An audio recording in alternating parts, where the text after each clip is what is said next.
आकाशवाणी भोपाल से प्रस्तुत हैं प्रादेशिक समाचार। नमस्कार, समाचारों के साथ मैं पूर्वा त्रिवेदी। पहले मुख्य समाचार। पूर्व राष्ट्रपति प्रणब मुखर्जी का निधन, प्रधानमंत्री नरेंद्र मोदी सहित तमाम नेताओं ने दी श्रद्धांजलि। प्रदेश में बाढ़ के हालात सुधरे, मुख्यमंत्री ने दिए जनजीवन को सामान्य बनाने के निर्देश। राज्य में कोरोना संक्रमितों की संख्या 63,000 के पार, अब तक 48,000 से अधिक लोग हुए स्वस्थ। और राष्ट्रीय पोषण माह कल से अति कुपोषित बच्चों की सेहत और किचन गार्डन पर दिया जाएगा खास ध्यान। अब समाचार विस्तार से। पूर्व राष्ट्रपति प्रणब मुखर्जी का आज दिल्ली के सैन्य अस्पताल में निधन हो गया। वे 84 वर्ष के थे। श्री मुखर्जी को इस महीने की 10 तारीख को इलाज के लिए भर्ती किया गया था। 2012 से 2017 तक देश के 13वें राष्ट्रपति रहे स्वर्गीय मुखर्जी की गिनती देश के कुशल नेताओं में होती है। कांग्रेस सरकारों के दौरान उन्होंने केंद्र में गृह, वित्त, विदेश मंत्रालय सहित कई महत्वपूर्ण मंत्रालयों की जिम्मेदारी संभाली। उनके निधन पर राष्ट्रपति, उपराष्ट्रपति, प्रधानमंत्री और मुख्यमंत्री शिवराज सिंह चौहान सहित विभिन्न नेताओं ने शोक संवेदनाएं व्यक्त की हैं। राष्ट्रपति रामनाथ कोविंद ने अपनी श्रद्धांजलि में कहा कि उनके देहावसान से एक युग की समाप्ति हो गई है। वहीं प्रधानमंत्री श्री मोदी ने कहा कि श्री मुखर्जी ने राष्ट्र के विकास पथ पर एक अमिट छाप छोड़ी है। मुख्यमंत्री शिवराज सिंह चौहान ने उन्हें मां भारती का गुणी और राष्ट्र के प्रति समर्पित पुत्र बताया। प्रदेश में बारिश रुकने से बाढ़ प्रभावितों में राहत है और बचाव कार्यों में तेजी आई है। होशंगाबाद में नर्मदा नदी का जलस्तर लगातार कम हो रहा है। वहीं बारना और तवा बांध के सभी गेट बंद कर दिए गए हैं। सीहोर, रायसेन, नरसिंहपुर, जबलपुर, सागर सहित अन्य बाढ़ प्रभावित जिलों में हालात बेहतर हो रहे हैं। मुख्यमंत्री शिवराज सिंह चौहान ने राहत कार्य में सहयोग के लिए सेना और एनडीआरएफ का शुक्रिया अदा करते हुए कहा कि बाढ़ के बाद बीमारियों से बचाव के लिए एक अभियान भी चलाया जाएगा। दूसरी तरफ हमारे विदिशा संवाददाता ने बताया कि जिले में पिछले 24 घंटे से बारिश तो नहीं हुई, लेकिन भोपाल में कलिया सौत और भदभदा डैम के गेट खुल जाने के बाद से बेतवा के जलस्तर में लगातार बढ़ोतरी हो रही है और वे खतरे के निशान से 3 फुट ऊपर बह रही है।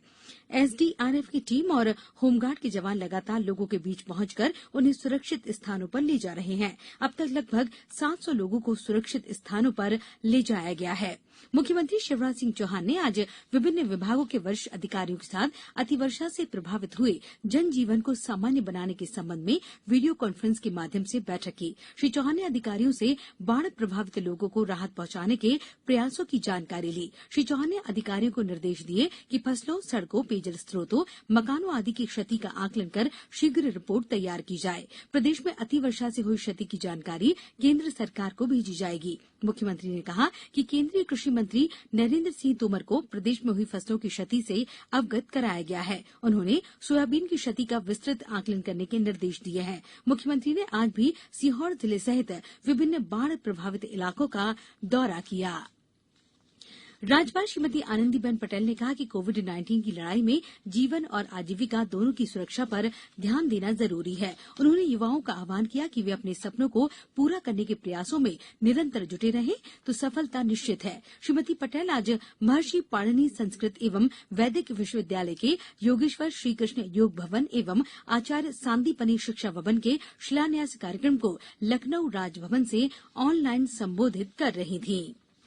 चीन के सैनिकों ने पूर्वी लद्दाख में एक बार फिर नापाक हरकत करते हुए दोनों देशों के बीच बनी सहमति का उल्लंघन कर यथास्थिति को बदलने की कोशिश की है, जिसका भारतीय सैनिकों ने करारा जवाब दिया। रक्षा मंत्रालय ने आज एक बयान जारी करते हुए बताया कि पूर्वी लद्दाख में पिछले 3 महीने से भी अधिक समय से चले आ रहे गतिरोध के बीच चीनी सैनिकों ने 29 और 30 अगस्त की रात को पेंगांग झील के दक्षिण किनारे पर भड़काऊ हरकत की और यथास्थिति बदलने की कोशिश की। बयान में कहा गया कि भारतीय सैनिकों ने चीन की नापाक हरकत को पहले ही भांप लिया और इसका करारा जवाब देते हुए इस कोशिश को विफल कर दिया। अब समाचारों में वक्त है एक ब्रेक का। ये समाचार आप आकाशवाणी भोपाल से सुन रहे हैं। हमारे समाचारों को अब आप कभी भी और कहीं भी अपनी सुविधा के अनुसार सुन सकते हैं। ये समाचार बुलेटिन YouTube, ट्विटर और फेसबुक पर AIR न्यूज भोपाल पेज पर सुने जा सकते हैं। इसके अलावा आप हमारी वेबसाइट newsonair.nic.com पर या AIR न्यूज ऐप पर भी समाचार सुन सकते हैं। ब्रेक के बाद समाचारों में एक बार फिर आपका स्वागत है।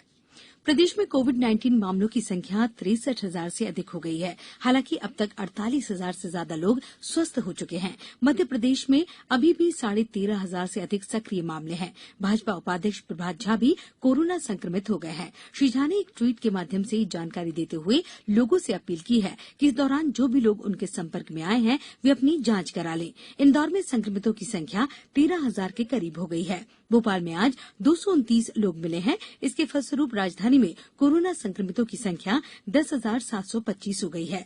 देवास में 15 नए मरीज मिले हैं। यहां कुल मरीजों की संख्या 718 हो गई है। हालांकि अब तक 576 लोग ठीक हो चुके हैं। मंदसौर में 26 लोग संक्रमित पाए गए हैं। वहीं अशोकनगर में 3 और कटनी में 9 लोग पॉजिटिव मिले हैं। इनमें 5 एक ही बैंक के कर्मचारी हैं। प्रधानमंत्री नरेंद्र मोदी के आत्मनिर्भर अभियान पर अमल करते हुए मंदसौर जिले के फतेहगढ़ गांव के किसान बालाराम धाकड़ ने बिना किसी प्रशिक्षण के घर में ही मशरूम की खेती शुरू की है। उनका कहना है कि ये कम समय में अच्छी आय का बेहतर विकल्प है।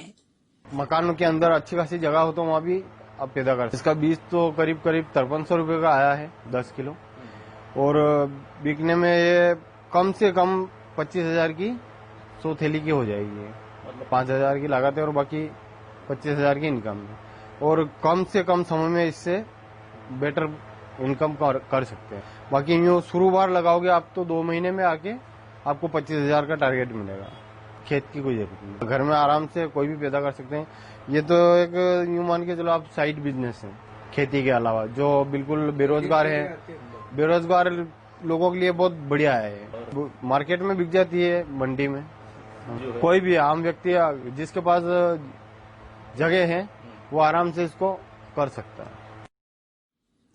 पोषण अभियान के अंतर्गत महिलाओं और बच्चों के पोषण स्तर की बेहतरी के उद्देश्य से इस वर्ष भी कल से सितंबर माह को राष्ट्रीय पोषण माह के रूप में मनाया जाएगा। इस वर्ष पोषण माह 2020 दो मुख्य उद्देश्य पर आधारित है। पहला, अति कुपोषित बच्चों को चिन्हित और उनकी मॉनिटरिंग करना तथा दूसरा, किचन गार्डन को बढ़ावा देने के लिए पौधरोपण अभियान है। प्रदेश स्तर पर इस वर्ष पोषण माह के दौरान में विभिन्न गतिविधियों का आयोजन किया जाएगा। गौरतलब है कि वर्ष 2018 में प्रधानमंत्री नरेंद्र मोदी ने पोषण अभियान को प्रारंभ किया था। इसका मुख्य उद्देश्य जन आंदोलन और जन भागीदारी से कुपोषण को मिटाना है। प्रधानमंत्री ने कल मन की बात में भी लोगों से पोषण माह के दौरान जागरूकता फैलाने की बात कही थी। कल अनंत चतुर्दशी है। इसके साथ ही 11 दिनों से चल रहा गणेश उत्सव संपन्न हो जाएगा। इस अवसर पर घर घर विराजे गणपति की मूर्तियों का विसर्जन किया जाएगा। राज्य सरकार ने भगवान श्री गणेश की मूर्तियों को इकट्ठा करने के लिए वार्ड स्तर पर केंद्र बनाए हैं। साथ ही लोगों से अपील की है कि वे संभव होने पर माटी के गमलों में या घर के समीप ही मूर्तियों का विसर्जन करें। कोरोना के चलते मूर्ति विसर्जन के चल समारोह पर रोक लगाई गई है। अब कुछ समाचार संक्षेप में। लोक स्वास्थ्य यांत्रिकी विभाग द्वारा जल भवन बाणगंगा में राज्य स्तरीय बाढ़ नियंत्रण कक्ष की स्थापना की गई है। यहां फोन नंबर 0755 277 9417 पर संपर्क किया जा सकता है। विमुक्त घुमक्कड़ और अर्ध घुमक्कड़ जनजाति कल्याण राज्य मंत्री स्वतंत्र प्रभार राम खिलावन पटेल ने आज विमुक्त जाति दिवस पर वीडियो कॉन्फ्रेंसिंग के माध्यम से जिले के प्रतिनिधियों से योजनाओं के संबंध में चर्चा की। पन्ना जिले के पवई में एसडीओपी कार्यालय में पदस्थ राम प्यारे गर्ग को पुलिस विभाग में सराहनीय कार्य करने पर राष्ट्रपति पदक से सम्मानित किया जाएगा। बैतूल जिला कलेक्टर ने कल 1 सितंबर को अनंत चतुर्दशी के अवसर पर स्थानीय अवकाश घोषित किया है। यह अवकाश कौशाले एवं उप कौशाले पर लागू नहीं होगा।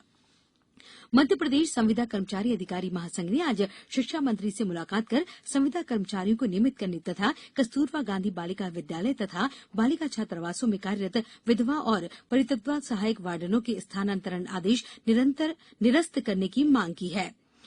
खेल एवं युवा कल्याण मंत्री श्रीमती यशोधा राजे सिंधिया ने आज टीटी नगर स्टेडियम में मध्य प्रदेश में खेलो इंडिया आयोजन की समीक्षा की और बैतूल जिले में सड़क हादसे में 2 युवकों की मौत हो गई और एक की हालत गंभीर है।